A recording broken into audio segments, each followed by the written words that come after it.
está chateado. Quem conhece alguém assim? Conhece? Quem é assim? É melhor, mais fácil. Aí, ó.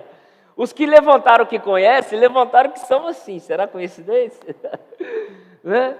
Tem gente que quando fica chateada, você vê no rosto da pessoa. Tem gente que quando está emocionada, você vê no rosto. A pessoa chora, né, Mônica? Chora, abre o coração. Mas tem gente que disfarça, né? Às vezes a pessoa recebe até o título, a pessoa é uma pedra, gente, não chora, não se emociona, mas por dentro a pessoa está feliz, por dentro a pessoa está chorando, né? E eu consigo disfarçar bem, algumas vezes. Outras vezes eu não consigo disfarçar tão bem. E hoje, muitos cultos, meus irmãos, muitos cultos, eu choro durante as mensagens, mas eu disfarço, né? Eu disfarço, choro, abaixo a cabeça, está orando, está nada, está chorando, né? E hoje foi uma das mensagens que eu acho que eu consegui disfarçar, mas eu chorei várias vezes durante a mensagem do pastor, da ceia. E o motivo pelo qual eu chorei eu vou mostrar para os irmãos agora nesse estudo bíblico, né? Hoje pela manhã nós estou trazendo aqui uma pregação, aquela pregação de domingo à noite, não. Eu vou trazer um estudo bíblico, realmente um estudo para os irmãos.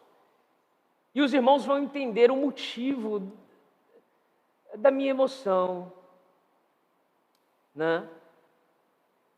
E como disse o pastor, se ao final, eu segurei agora a emoção novamente, né? E se ao final você não conseguir ter a mesma emoção, ou ter uma emoção diante do Senhor, eu acredito que não, igreja. Eu acredito que essa manhã Deus ele quer elevar o nosso espírito, amém? Eu acredito que essa manhã tudo que está sendo aqui, tudo que está fluindo, e você vê no choro da nossa irmã Tati, você vê no choro dela que Deus hoje Ele quer sacudir a nossa história, Ele quer sacudir o nosso relacionamento com Ele, Ele quer chacoalhar você e dizer: ei, eu estou aqui, eu estou com você, eu estou aqui, amém, igreja? Por isso, durante esse estudo, por mais que seja um estudo bíblico, se você sentir o que Deus está falando, e Deus está falando com você, diga amém, diga amém. Porque quando eu, que estou dando o estudo, ouço isso, o meu coração se incendeia também. Amém? Amém? Então vamos para o estudo bíblico de hoje. Hoje nós vamos, eu trouxe um estudo sobre a Páscoa para os irmãos. Tá? Dia 29 é feriado, é a sexta-feira santa, né? 29, aí é o final de semana da Páscoa. Então hoje eu preparei um estudo para os irmãos, para que você fique bem municiado, para que você tenha, né, todas as características da Páscoa. O que é a Páscoa? Qual que é o verdadeiro significado da Páscoa? Qual que é a importância da Páscoa? Né? Por que aparece um coelho na Páscoa? Por que aparecem os ovos? Ou pior, um coelho que põe ovo. Natan, não, o coelho não põe ovo não, ele só carrega o ovo. Não, ele põe o ovo. E eu vou mostrar para os irmãos que na Páscoa do mundo, lá tem o coelho colocando o ovo. Por que aparece esse coelho na Páscoa que o mundo celebra? Né? Por que aparece isso? Onde a Páscoa aparece no Antigo Testamento, no Novo Testamento, o que cada item da Páscoa significa e o que isso tem a ver com Jesus. E o que isso tem a ver com Jesus estar com você. Então nós vamos mergulhar nesse estudo de hoje. Amém? Eu vou testar aqui o meu passador. Foi. Então, meus irmãos, o título do estudo bíblico de hoje é Páscoa, a maior notícia da história. Vamos repetir? 1, 2, 3. Páscoa, a maior notícia da história. Nós vamos começar aqui, igual nós sempre começamos. Vamos chegar na pista, vamos começar a acelerar, vamos decolar, vamos pegar um voo, e quando nós já estivermos na altitude de cruzeiro, pela graça de Deus a gente volta, amém? Porque sozinhos nós não vamos conseguir. pela graça de Deus, Ele vai nos fazer aterrissar novamente. Então vamos começar com a Páscoa no mundo e na história. Para a gente poder entender o significado da Páscoa no mundo, nós temos no mundo hoje cerca de 7,9 bilhões de pessoas, 8 bilhões de pessoas, tá? Desses 8 bilhões, 2,3 bilhões de pessoas se denominam cristãos. E aqui eu estou colocando todo mundo, meus irmãos. Estou colocando os católicos, estou colocando os evangélicos, estou misturando todo mundo aqui nesse dado. Esses 2,3 bilhões de cristãos representam 29% da população mundial. Se nós formos muito otimistas, né? Se tivermos muita fé e crermos que esses 30% do mundo são cristãos verdadeiros, que a gente sabe que não são, né? Mas se nós crermos que esses 30% são cristãos que realmente vivem Jesus, transpiram Jesus, porque se formos levar a verdade aqui, essa porcentagem vai reduzir muito. Estou errado? Vai reduzir muito. Mas se a gente ter fé de que esses 30% eles são cristãos verdadeiros, qual que é o dado chocante que aparece aqui? Qual que é o dado? Podem interagir. Qual que é o dado chocante? 70% do mundo não sabe o que é a Páscoa, não vive a Páscoa, não conhece Jesus. 70% do mundo não conhece Jesus, Osiel. Esse é um primeiro dado que eu estou trazendo para nós. Qual é a importância da Páscoa? Se não anunciar que Cristo vive para esses 70% que não conhece. E deixa eu dizer para você, desses 70% que não conhece a Cristo, desses 70%, eu vou te dar uma outra observação, meu irmão. E meu pelo chega a arrepiar. São 70% das pessoas do mundo que estão caminhando a passos largos para o inferno.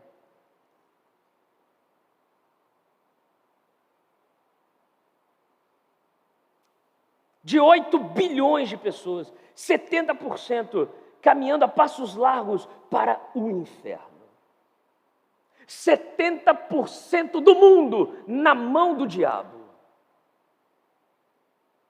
Na mão de Satanás. Né? Precisamos avançar como igreja. Agora eu vou colocar mais uma pedrinha nesse dado. Desses 70% que estão indo a passos largos para o inferno, está o seu vizinho, o seu amigo, o seu colega de trabalho, dentro desses 70%. Como que nós podemos alcançar os 70% do mundo? Começando, ensinando a Páscoa, mostrando a Páscoa para quem está do nosso lado. Para o nosso vizinho, para o nosso amigo, para o porteiro do prédio, para o motorista de Uber, quando você pega, para quem senta ao seu lado no ônibus, né? Vamos colocar mais um tijolinho nesse dado. 30% do mundo cristão. Se cada pessoa dessa, né, se dos 2,3 bilhões de pessoas, se cada um ganhar mais um, apenas, nós vamos para quantos, meus irmãos? Para 4, nós vamos dobrar. Para 4 bilhões, um apenas. Né? Então fica aqui esse primeiro dado, para nós avançarmos aqui no estudo. para entendermos a origem da Páscoa, para entendermos a Páscoa, como que a Páscoa é celebrada no mundo. Eu já mostrei que 70% do mundo a Páscoa não existe. Não existe a Páscoa lá. Nós precisamos entender, olhar para o sol e para a terra. Aqui nós temos o sol sendo representado aqui no centro e 4 posições da nossa terra, tá bom, meus irmãos? Se os irmãos perceberem, propositalmente, essa imagem está desse jeito para fazer com que essas 2 imagens da terra fiquem mais distantes do sol. Distantes do sol. E as outras 2 imagens fiquem mais perto do sol. E os irmãos vão entender por que isso é fantástico, né? Essas 2 imagens da terra mais perto do sol. Nas 2 pontas, e isso é importante para a análise do texto bíblico que nós vamos fazer. Nas 2 pontas, nós temos o que chamamos de solstício. Solstício de inverno e solstício de verão. O que é essa palavra, solstício? Ela fala do sol, né? O solstício de inverno, por exemplo, aqui no nosso Brasil, acontece por volta de 20 de dezembro. O solstício de verão, perdão. O solstício de inverno no hemisfério norte. Toda vez que é verão no hemisfério norte, é inverno no nosso hemisfério. Amém, igreja? Vem acompanhando comigo que a gente está só decolando. Então, o solstício de verão aqui em dezembro é solstício de inverno lá. E o que significa o solstício? Significa que o dia e a noite, eles são diferentes. É isso, basicamente. Quando você vê a palavra solstício, significa que o dia tem uma duração, né, dentro das 24 horas, e a noite tem uma outra duração dentro das 24 horas.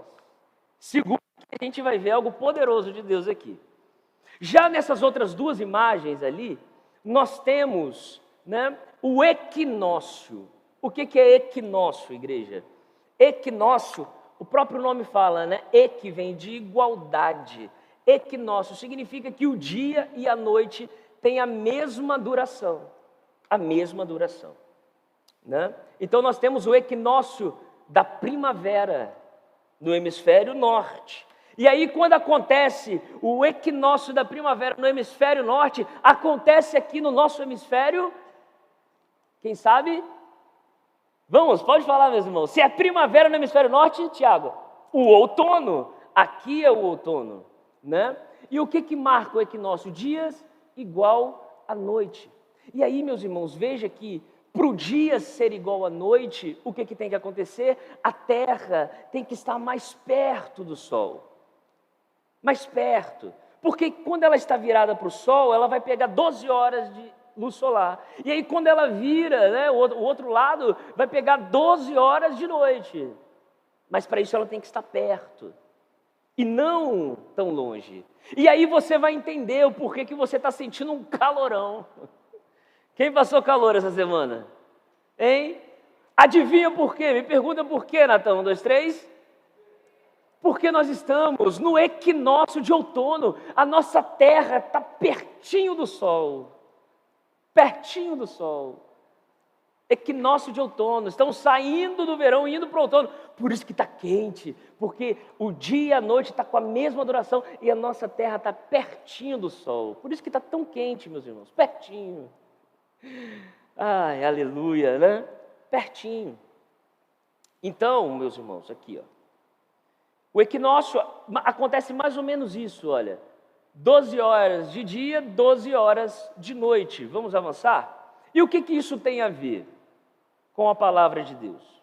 Tem a ver que nas mitologias da Europa antiga, na região da Alemanha, as mitologias germânicas, as mitologias nórdicas, durante o equinócio da primavera, lá é primavera, aqui é outono. Durante o equinócio da primavera, lá nessa Europa, antes do cristianismo, muito antes de Jesus ser anunciado, lá na Europa, acontecia uma festa de uma deusa pagã chamada Eóstere. Eóstere. E aqui é a imagem. E eu fiz questão de pegar a pior imagem que tem, eu não ia colocar em HD aqui não, para os irmãos. A pior imagem. E o que nós vemos nessa imagem? Fala para mim o que você consegue ver nessa imagem, além dessa mulher. Um coelho, mas o que? Tem mais. Uma coruja, uma borboleta, aqui tem uma lebre. Aqui. Um coelho também, lebre. E aqui também tem mais um pássaro, que eu achei que era galinha, mas é um pássaro. É um pássaro, né? E aí na Europa, meus irmãos, muito antes do cristianismo chegar na Europa, lá naquelas regiões da mitologia nórdica, mitologia germânica, essa deusa era adorada e acontecia a festa dela no equinócio da primavera, né? E por que ela está segurando um coelho e do lado tem esses pássaros, né? A coruja e esse pássaro ali do lado? Por quê? Porque segundo a mitologia germânica, essa deusa, escute isso é muito interessante, essa deusa, as crianças ficavam muito perto delas. Perceba que sempre vão envolver as crianças. Sempre vão envolver as crianças. As crianças ficavam muito perto dessa deusa. E aí um dia, um pássaro passou voando pela cabeça dessas crianças. E aí essa deusa, que é a Eostre, que é a deusa da fertilidade, essa deusa, ela transformou esse pássaro que passou voando em um coelho. Em um coelho. E aí as crianças começaram a reclamar, mas tadinho, esse coelho vai ficar triste porque não está voando. Só que a deusa, adivinha, não tinha poder, é isso que a mitologia fala, não tinha poder para desfazer a transformação que havia feito. Que Deus é essa? Que Deus é esse, né? Ela não tinha poder suficiente para transformar o coelho em pássaro outra vez. Aí ela falou o seguinte, olha, eu não tenho poder suficiente agora, mas quando chegar o equinócio da primavera, aí eu vou ter poder novamente e aí eu transformo. Dito e feito. Quando chega o equinócio da primavera, ela consegue destransformar o coelho e o coelho vira pássaro outra vez. E aí fica muito feliz, alegre e tal. E aí ela transforma de novo o pássaro em coelho. E aí o coelho, dessa vez, ele põe ovos, em sinal de alegria. Porque o coelho e o ovo, eles simbolizam fertilidade. O coelho na procriação e o ovo porque dali sai uma vida. E aí essa deusa, ela pega, na mitologia, meus irmãos, estou apenas aqui trazendo um contexto para os irmãos. Ela pega esses ovos que um coelho botou e pinta esses ovos e distribui, adivinha para quem? Adivinha para quem? Para as crianças. Distribui esses ovos para as crianças, né? E aí hoje, toda essa mitologia, hoje na Páscoa é isso. É um coelho fofinho, com um monte de ovos. E aí muitos cristãos não sabem a mitologia que está por trás disso. O simbolismo que está por trás dessa história. Uma deusa fraca que encanta as crianças com a sua magia. Com a sua magia.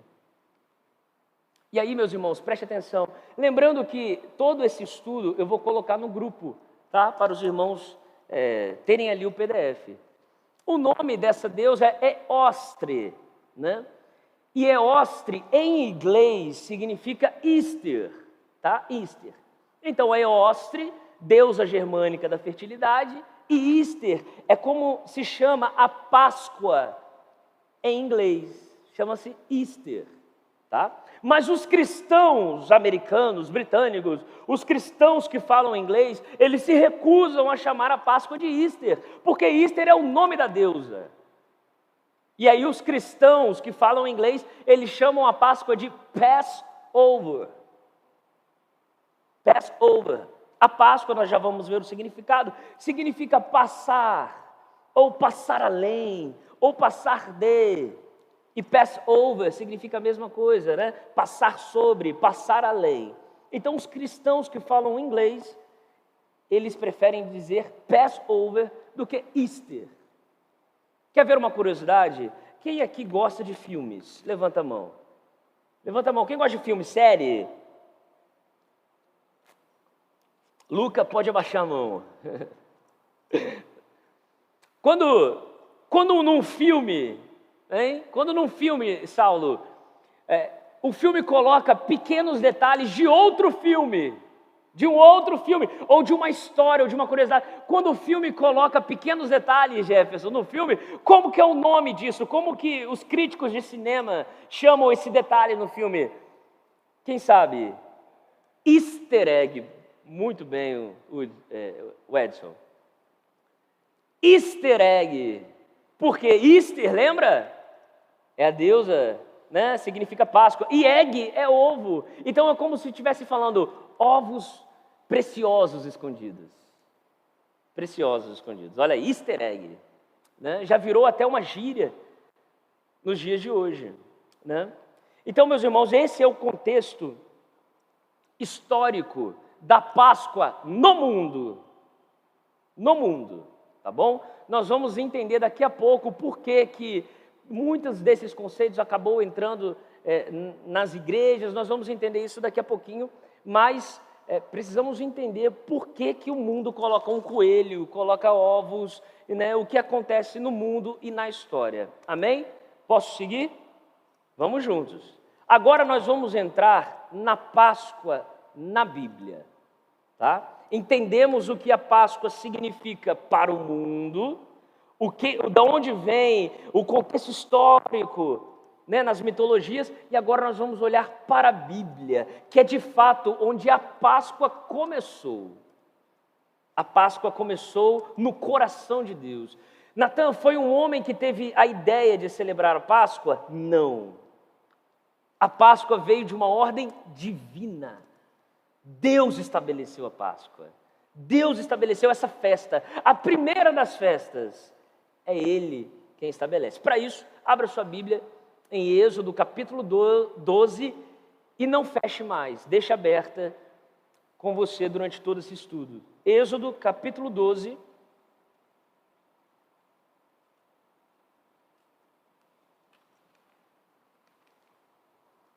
Êxodo capítulo 12.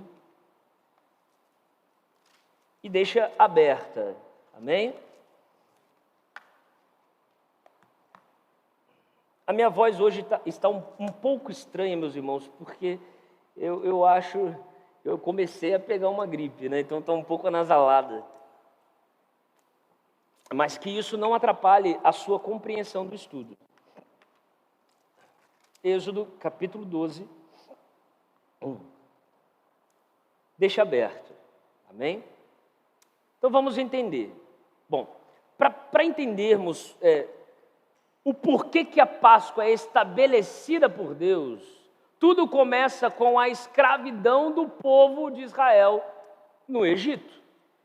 Quanto tempo o povo de Israel ficou escravizado no Egito?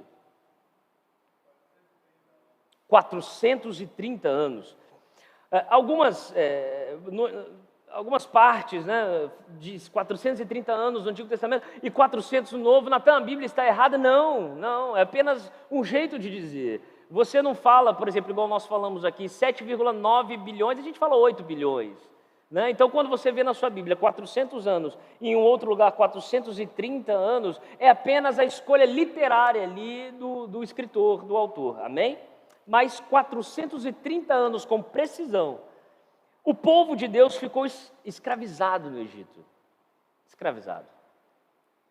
Depois que José surgiu e salvou o mundo, porque José salvou o mundo da fome. Ele salvou literalmente o mundo.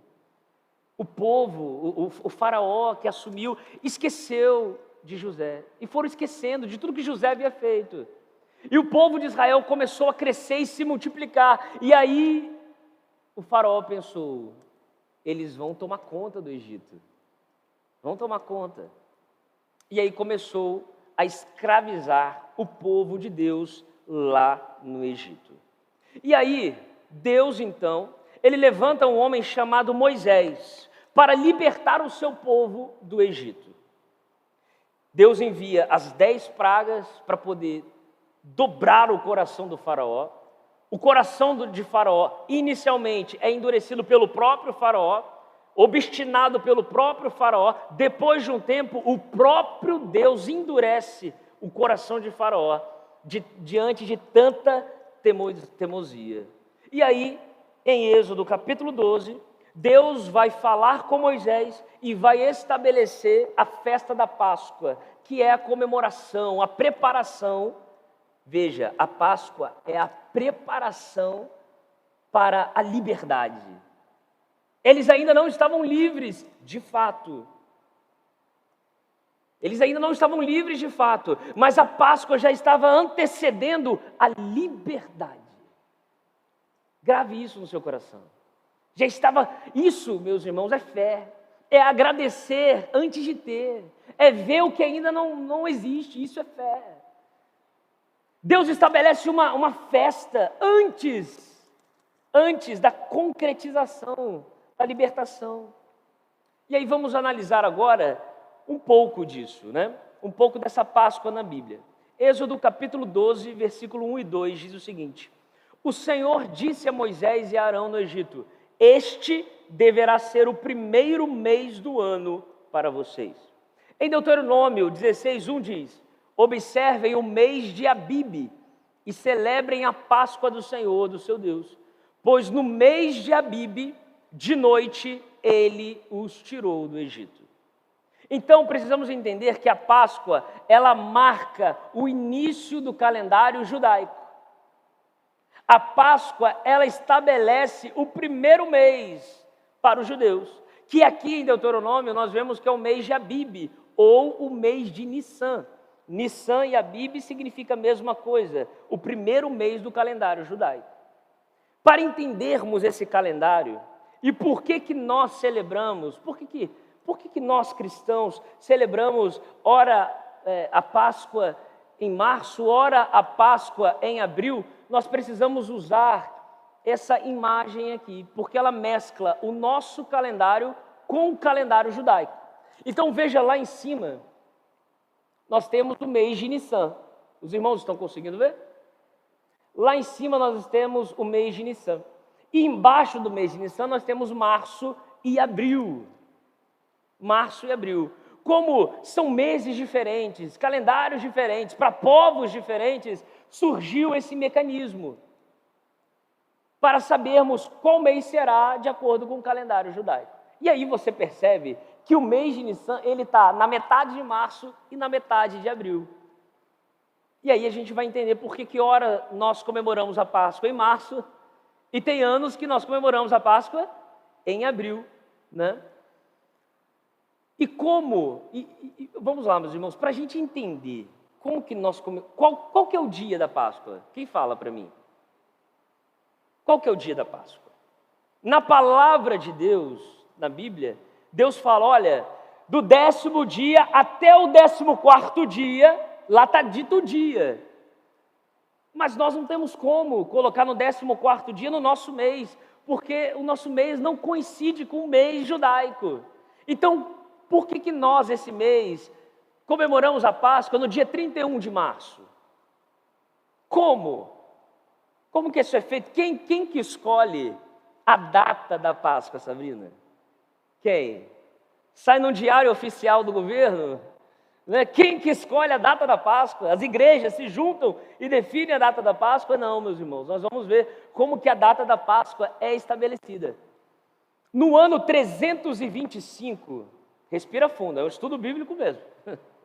No ano 325, depois de Cristo, ocorreu o chamado Concílio de Nicéia. A igreja aqui, apenas 3 séculos. Apenas 3 séculos, apenas 3 Arnaldos.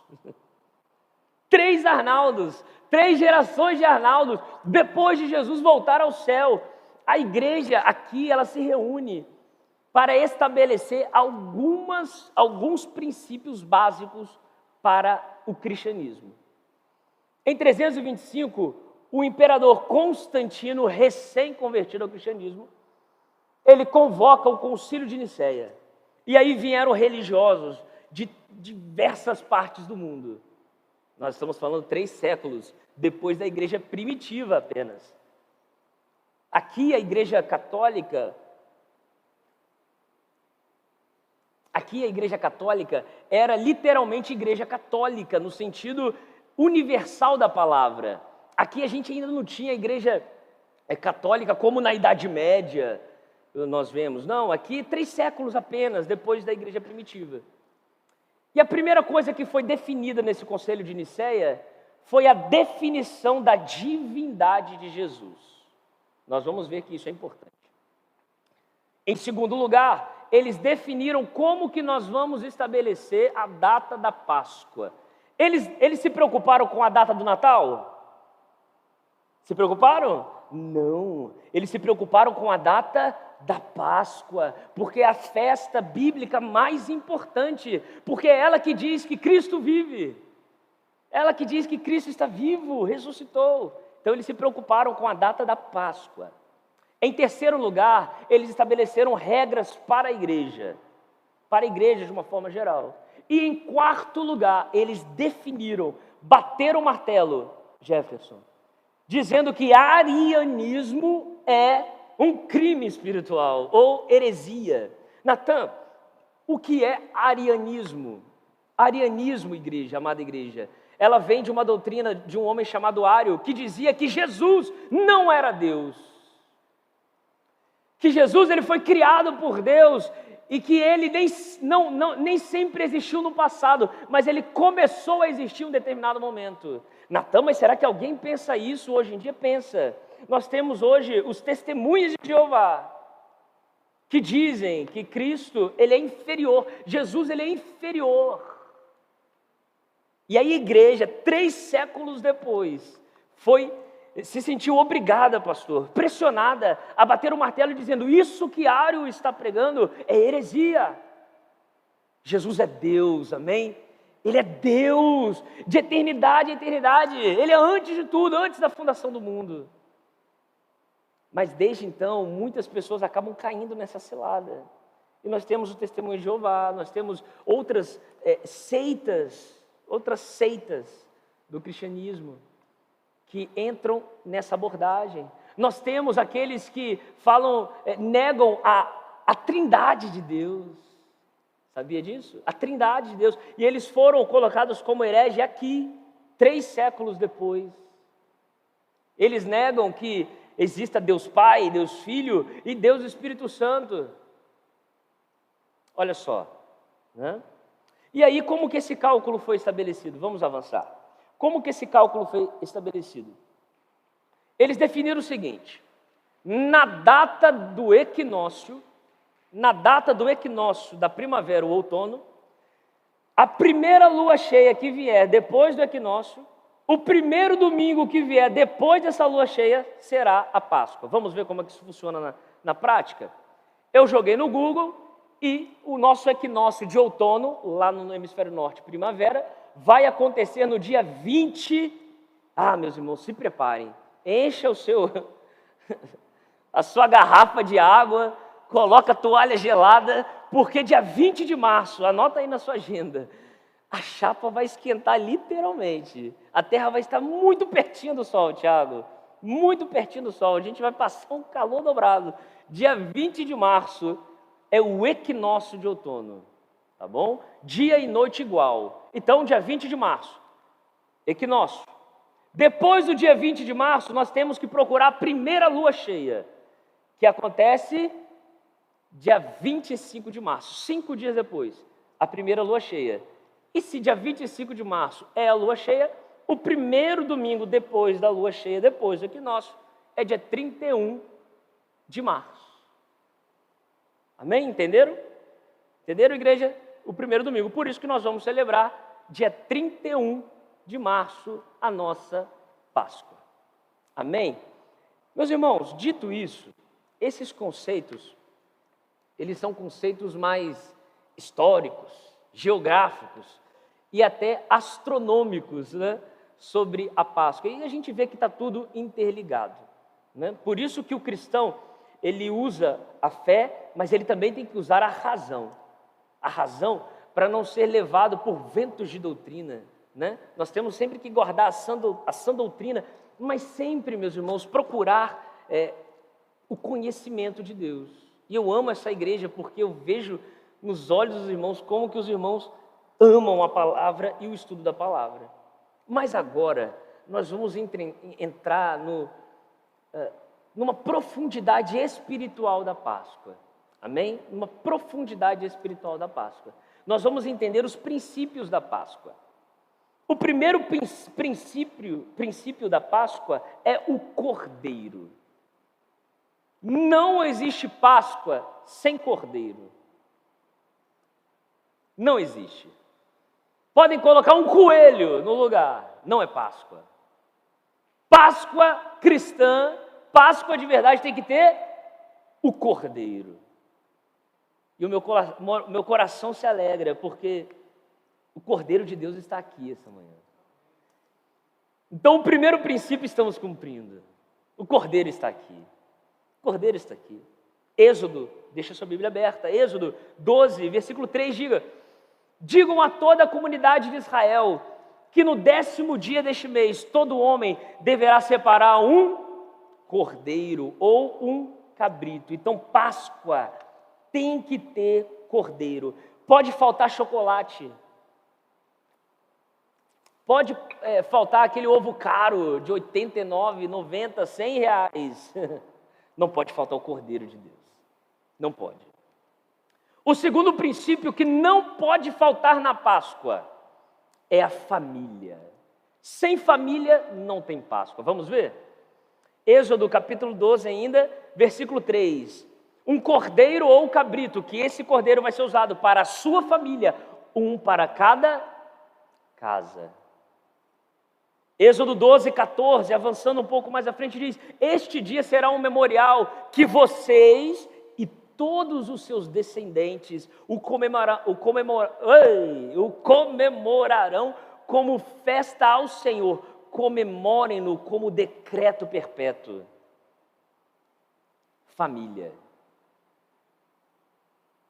E o que eu vejo aqui essa manhã, se não muitas famílias aqui.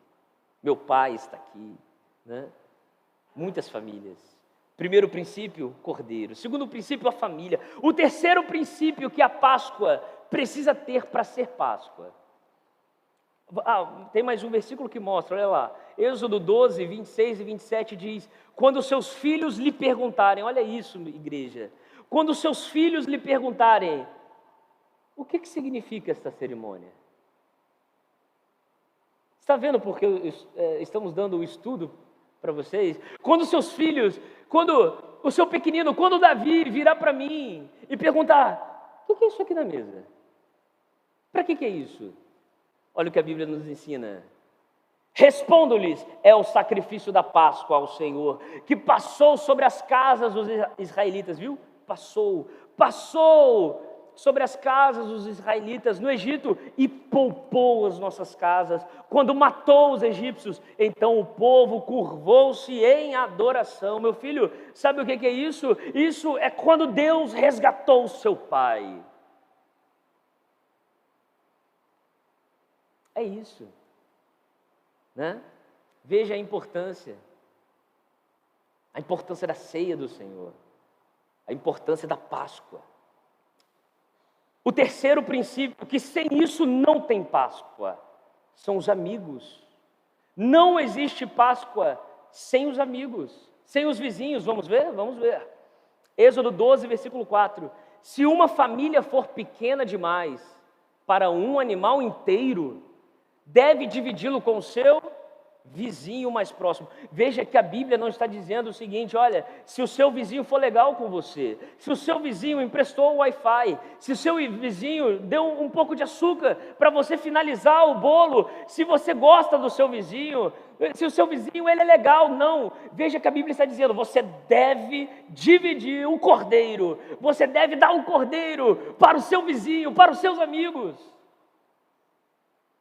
Igreja, se nós não falarmos do Cordeiro de Deus com os nossos amigos, com os nossos vizinhos, estamos pecando, estamos errando,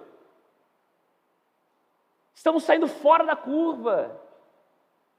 Muito bom nisso é o nosso pastor Daltro, né?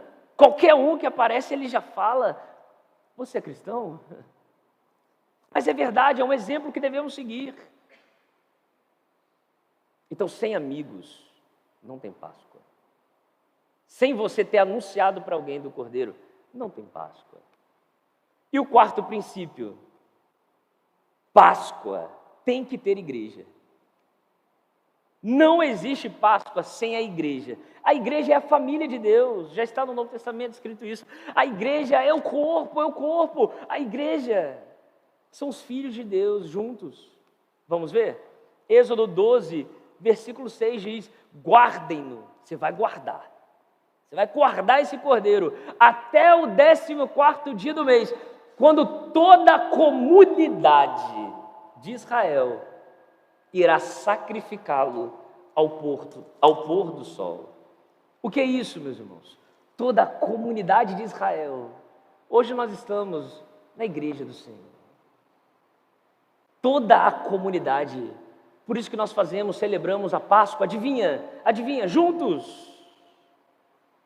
Você não celebra a Páscoa sozinho, com a sua família lá na sua casa, não. Nós viemos para a igreja aqui, celebramos aqui. Porque um princípio da Páscoa é a comunidade, é a igreja. Literalmente, quem não vem à igreja está perdendo a festa da Páscoa. Ficou de fora da festa. Então, quais são os 4 princípios? Cordeiro. Vamos.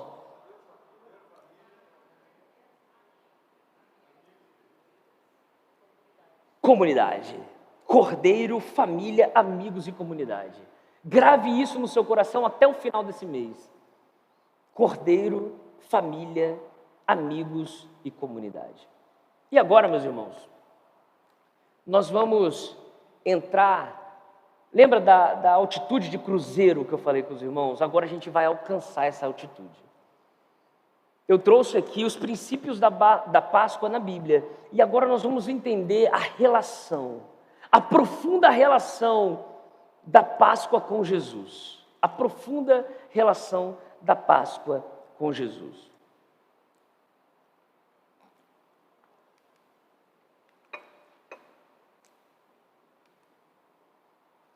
Olha lá. Bom, em primeiro lugar, precisamos entender qual que é a relação da Páscoa com o Senhor Jesus.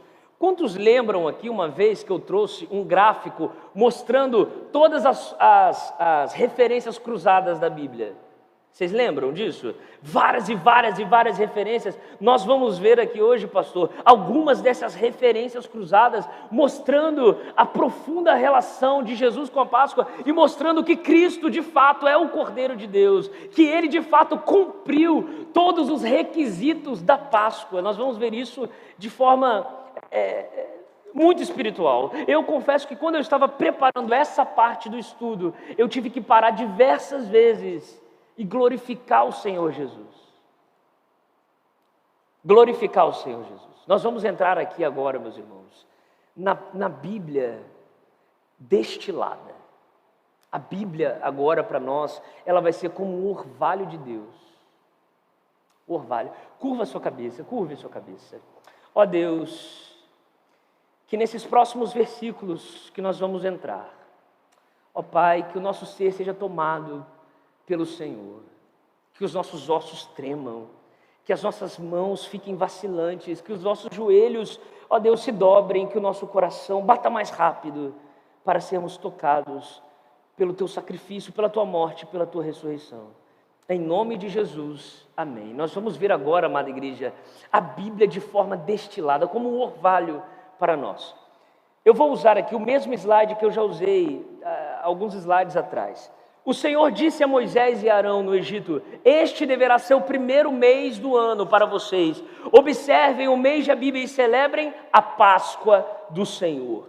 Quando nós vamos lá para João capítulo 18, diz o seguinte, versículo 39: contudo, segundo o costume de vocês, aqui quem está falando? Quem está falando aqui? Pilatos está dizendo, olha, contudo, segundo o costume de vocês, devo libertar um prisioneiro por ocasião da Páscoa. Querem que eu solte o rei dos judeus? Eles em resposta gritaram, não, ele não. queremos Barrabás. Ora, Barrabás era um bandido. Então veja que o sacrifício de Jesus acontece em qual período?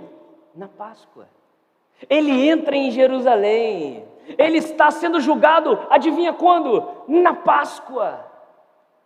Assim como o cordeiro foi separado e marcado, olha, hoje começa a Páscoa, Jesus ali sendo Barrabás, sendo trocado por Jesus ali, na Páscoa. Nós vemos uma primeira profecia, meus irmãos, sendo cumprida diante dos nossos olhos. Jesus sendo julgado na Páscoa, na festa da Páscoa. Êxodo capítulo 12, versículo 5. O animal escolhido será um macho de 1 ano, sem defeito, e pode ser cordeiro ou cabrito. E aí vem João 1, 29, João Batista, ele disse, no dia seguinte, João viu Jesus aproximando-se e disse, vejam, é o Cordeiro de Deus que tira o pecado do mundo. Tira o pecado do mundo.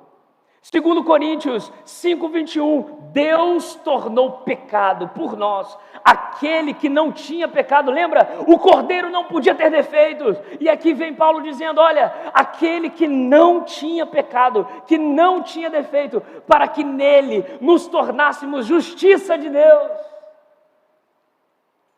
Não é o suficiente, vamos para mais, 1 Pedro 1, 18, 19, pois vocês sabem que não foi por meio de coisas perecíveis, como prata ou ouro, que vocês foram redimidos da sua maneira vazia de viver, que lhes foi transmitida por seus antepassados, mas pelo precioso sangue de Cristo, como um cordeiro sem mancha e sem defeito, aleluia, aleluia. Cristo cumprindo as profecias. Êxodo 12, 46. Vocês a comerão a carne do cordeiro numa só casa. É uma só casa. É uma só casa. Oh, meu irmão, a nossa igreja se chama casa de oração. É uma só casa. Vocês comerão numa só casa. Não levem nenhum pedaço de carne para fora da caça, nem quebrem nenhum dos seus ossos. Milhares de anos depois, né? Antes, olha só, milhares de anos depois, espera aí, aqui ó, antes, né? Não quebre nenhum dos seus ossos. Nós vamos ver, eu não coloquei aqui, igreja, mas nós vamos ver em João, no final, nós vamos ver o detalhe dizendo, Lucas 25, dizendo que nenhum osso foi quebrado, nenhum osso de Jesus foi quebrado, nada, nem trincado, nada. Êxodo 12, versículo 8, naquela mesma noite comerão a carne assada no fogo, juntamente com ervas amargas e pão sem fermento. E aí vem o nosso Jesus, Isaías 53, versículo 3, vem o nosso Senhor Jesus, olha a profecia, foi desprezado e rejeitado pelos homens, um homem de tristeza e familiarizado com o sofrimento, como alguém de quem os homens escondem o rosto, foi desprezado e nós não o tínhamos em estima. O que é isso senão ervas amargas?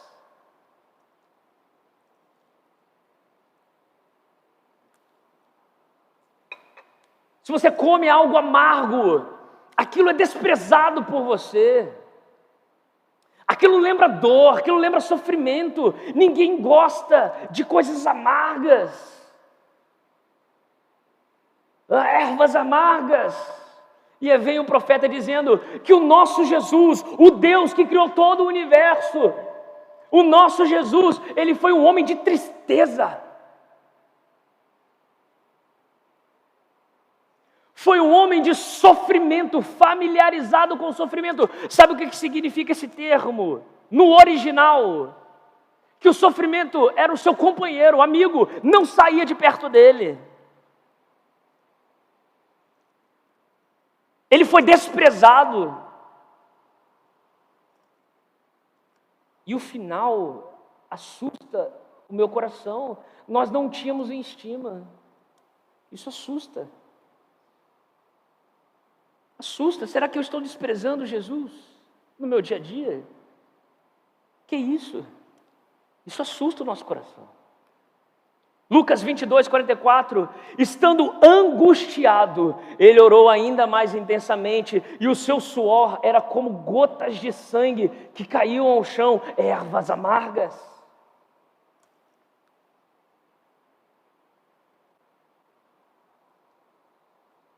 E eu nem vou entrar no detalhe dos pães, porque você já sabe, ele se apresenta em João 6 como eu sou o pão da vida. Eu sou o pão da vida. 1 Coríntios capítulo 5, versículo 7. Leia junto comigo no 3. 1, 2, 3. E livrem-se, leia comigo, do fermento velho, para que sejam massa nova e sem fermento, como realmente são, pois Cristo, nosso Cordeiro Pascal, foi sacrificado. Nosso Cordeiro, meu Cordeiro, Ele é meu, Ele está comigo, Ele está na minha casa. O Cordeiro de Deus está na sua casa. O Cordeiro de Deus está na sua casa. Ele deveria estar em todas as casas de Israel. Meus irmãos, eu fico pensando, e quando eu lia o texto de Êxodo 2, veja que a celebração da Páscoa não era apenas uma festa, mas era um passaporte para a vida. Porque se aquela casa não celebrasse a Páscoa, se naquela casa, se nos umbrais das portas daquela casa não estivesse o sangue do Cordeiro, a morte ia entrar. E eu fico pensando, o pai dizendo, o meu filho não voltou do skate ainda, o meu filho está na rua, ele tem que vir para casa, ele tem que vir comer o Cordeiro, ele tem que vir receber o Cordeiro. Eu fico imaginando os pais dizendo, cadê minha filha, cadê meu filho, cadê minha esposa, por que não estão em casa? Eu pergunto para você, será que algum pai de família judeu, será que algum pai de família judeu celebrou aquela Páscoa sem ter os seus filhos e a sua família dentro de casa comendo o Cordeiro? Não, não. Buscou todos. Buscou todos. Tanto que quando nós lemos Êxodo capítulo 12, nós vamos ver por diversas vezes a ordenança de Deus dizendo, comam apressadamente. Comam rápido. Aonde está meu filho? Não chegou ainda em casa, ele tem que vir para casa, tem que participar, tem que receber o Cordeiro.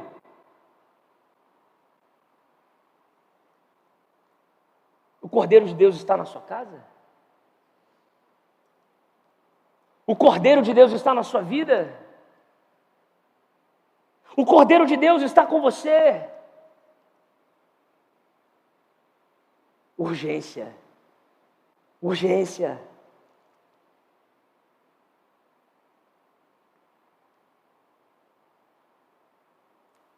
Ele se fez ervas amargas. Ele foi moído, humilhado. Ele é o pão, Ele é o Cordeiro. Se fez ervas amargas.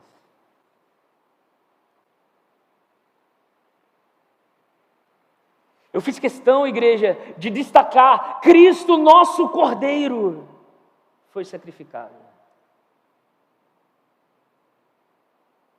Essa é a notícia. Essa é a notícia da Páscoa. Eu fiz, meus irmãos, uma pesquisa. Eu entrei ontem no Google e digitei no Google e recortei para trazer para a igreja. Eu pesquisei qual a maior notícia da história. E aqui o primeiro link apareça, conheça 100 grandes reportagens que marcaram a história. E mais para baixo tem grandes notícias. Eu li a primeira notícia que foi publicada no primeiro jornal publicado. E adivinha, Cristo não está anunciado em nenhuma dessas notícias. Jesus que dividiu a história em antes e depois dele, não é notícia em nenhum desses jornais. Não é considerada a maior notícia do mundo. Eu pesquisei aqui embaixo também, qual a maior notícia de hoje? Olha o que aparece. Nem sei o que é o primeiro ali. Ucrânia, né? Guerra na Ucrânia, inflação na Argentina, gangues no Haiti.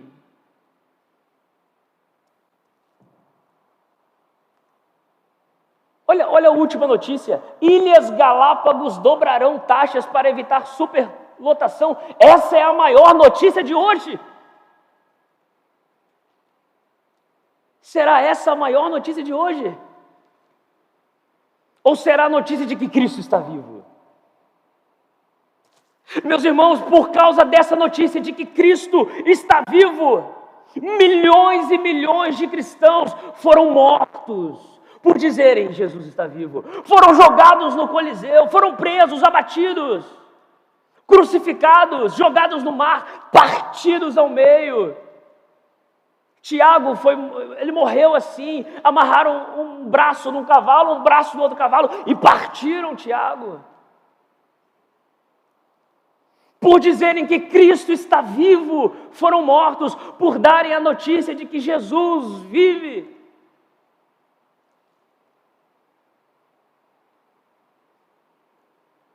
Não é a maior notícia essa? Não é. Não é a maior notícia. Não é.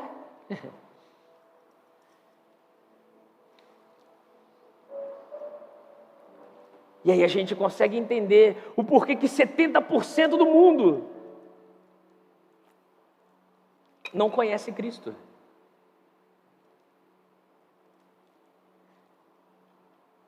Nós somos portadores dessa notícia. Jesus está vivo. Nós somos portadores dessa notícia. Meu irmão, entenda, quando você acordou hoje pela manhã, a primeira pessoa a te dar bom dia foi Cristo. Não, Natan, quem me acordou foi o despertador. Não foi.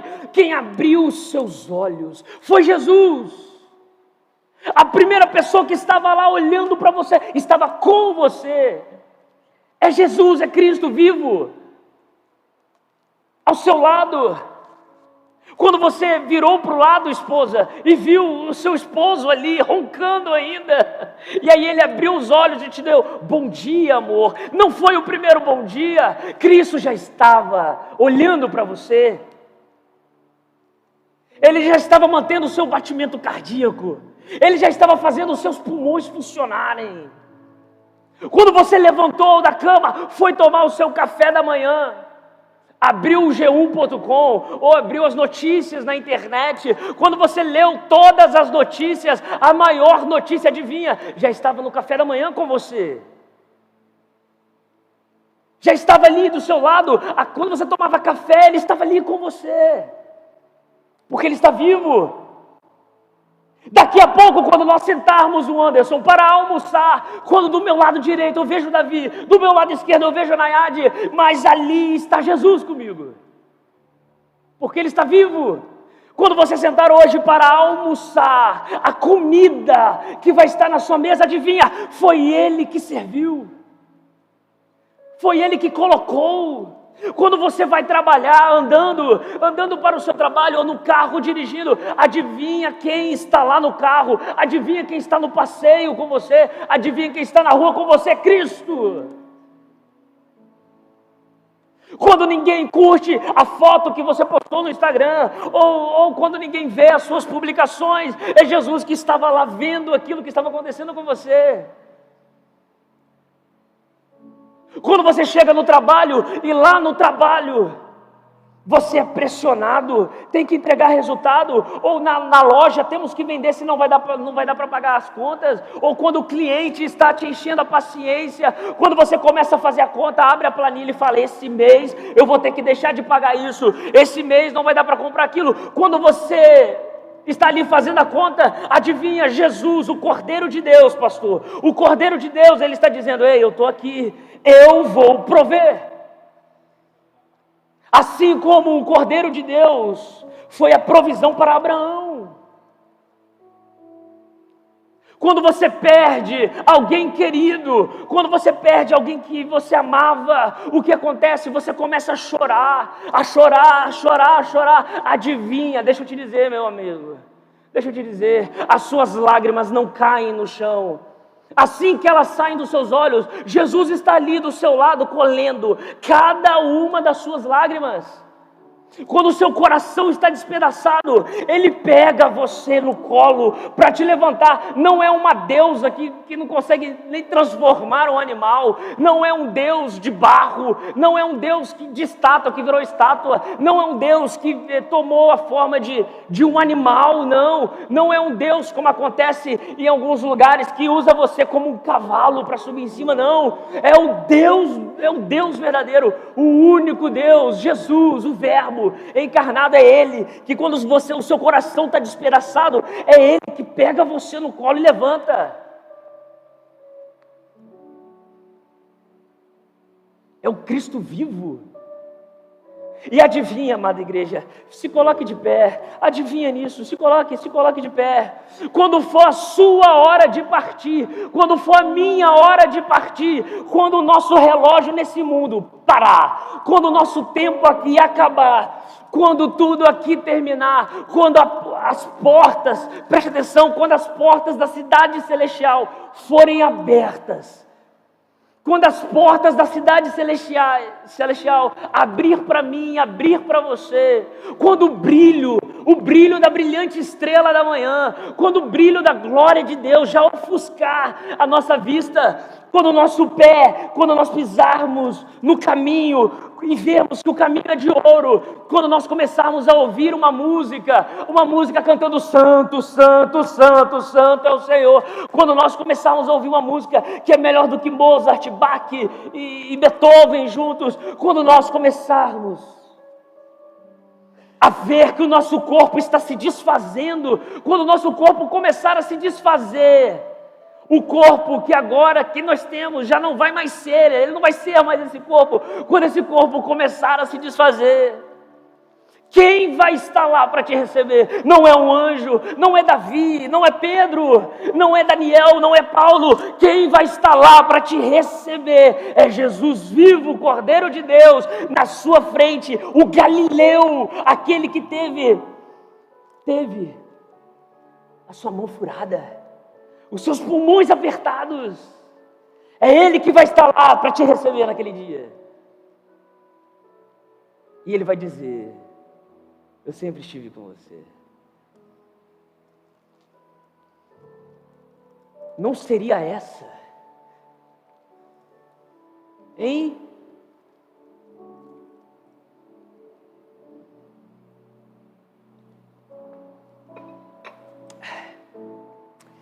Não seria essa a maior notícia do mundo? Não é a maior notícia? Ele vive, Ele está vivo. Ele está vivo. Ele está vivo. Amém? Vamos louvar ao Senhor, vamos cantar para Ele, porque Ele está vivo, Ele nos ouve. Então vamos cantar.